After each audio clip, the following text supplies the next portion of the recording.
the fight of his life inside Joe Biden's White House. Emily, you and your team spoke with more than 24 current and former White House staffers.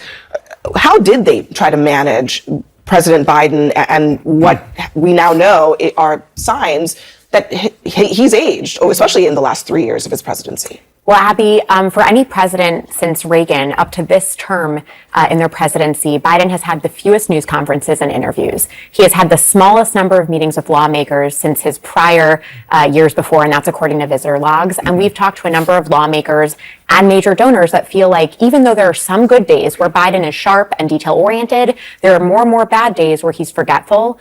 He doesn't really have his words speak very well. And they feel like there are even more of those bad days, and they're getting worse. I mean, Chris, you've also reported extensively on this president in the White House. You've interacted with him for this book. Okay, what were those interactions like?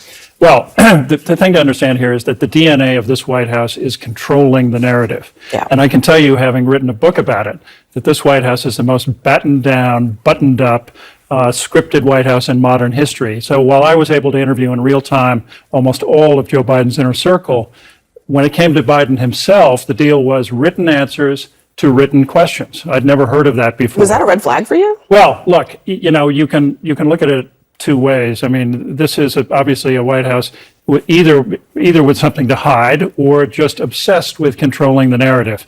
I will tell you that one of the president's closest friends thinks that Joe Biden should go up to Walter Reed, have a complete neurological exam, release the results, and let the chips fall. Now, I don't think that friend has said this out loud to Joe Biden, because that's a hard thing, even for a close friend, to tell him.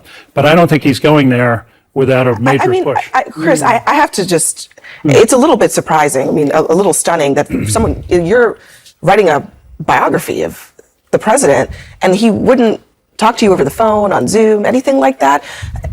I mean, was part of the reporting that you did for the book, did it delve into this question of whether or not he had the stamina to be president? Well, yeah. And when you got to that point, did you feel like, well, how am I supposed to gauge that?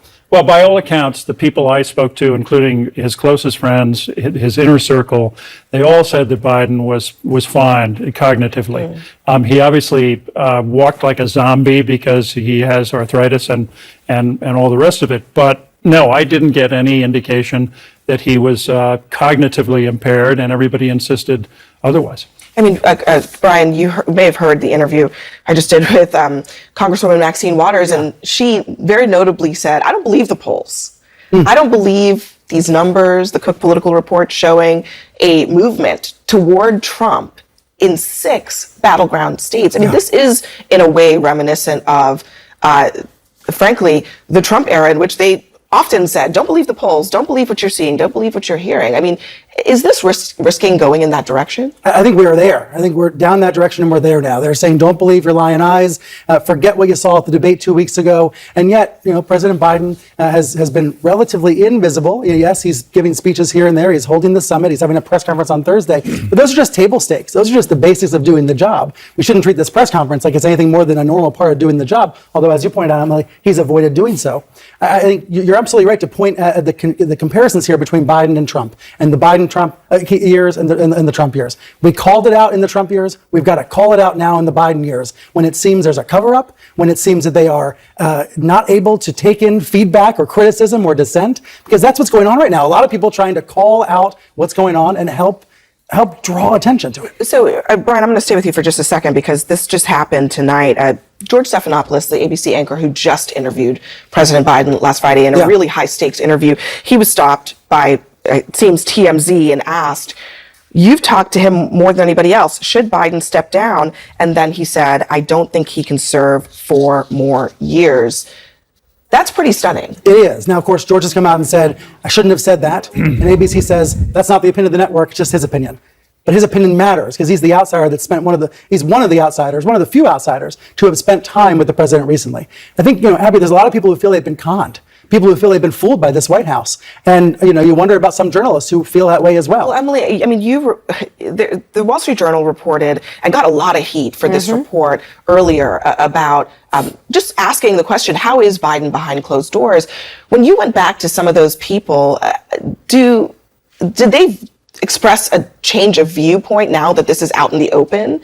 So it's interesting because a lot of people still won't put their names to these messages. I've talked to a number of major donors who will say that they're not donating anymore, they won't bundle anymore, they're very concerned, but they don't want to put their names attached to it because they don't want to risk an ambassadorship or hosting a fundraiser in the future. Lawmakers have now come out a little more publicly. We've seen some names out there saying, look, Biden, he's not fit for another term. We're seeing more of those, but we haven't had a lot of people come back to say you were right publicly. There have been a lot that have told us that privately. Like you just described selfishness, greed, egomania, all these traits that we talked about in the Trump years. We're seeing them now in the Biden years in a dramatic fashion. And I think whenever you hear a Democrat on television now saying he's okay, he's going to be the nominee, he's our guy, Americans perceive a cover-up. It's I as just simple say, as I that. think that's really overwrought. I mean, I think this is much more a concern of the chattering classes than the voters in the swing states. I mean, the reality is polls at this stage of the race, I'm writing a book on presidential campaigns right now. I can tell you the polls at this stage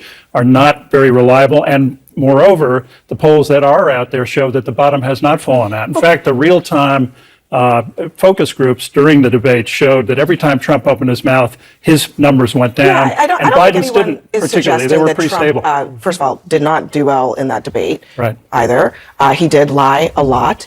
However, it is also a fact, and Senator Bennett pointed this out in the last hour as well, that it's been 20 years since a Democratic nominee has been down in the polls, period, to a Republican at this stage in a campaign. 4 years ago, Joe Biden was leading Donald Trump by a lot. True. A lot. Yeah. And it narrowed. It got closer, but he was leading. So I wonder, if you're Biden, do any of those facts pierce his internal mythology that he is always underestimated? Will there be anything that could change that view? Well, yes. I mean, I think, but frankly, I think we are going to have Joe Biden as the nominee, barring some catastrophic repeat of what happened in the debate. And what it would really require would be some kind of intervention led by his family, Jill Biden, Hunter Biden, his sister Val. You'd probably have to add to that delegation his good friend Ted Kaufman and Mike Donilon, his closest advisor. Plus, I would say you would need Chris Coons and Jim Clyburn. Now, there's no evidence that any of them are moving away from Joe Biden. Quite the contrary. They're all, at this point, behind him as the nominee. Chris, if I may, I would say a lot of people are publicly behind him as the nominee, but there's a lot that people are saying behind the scenes.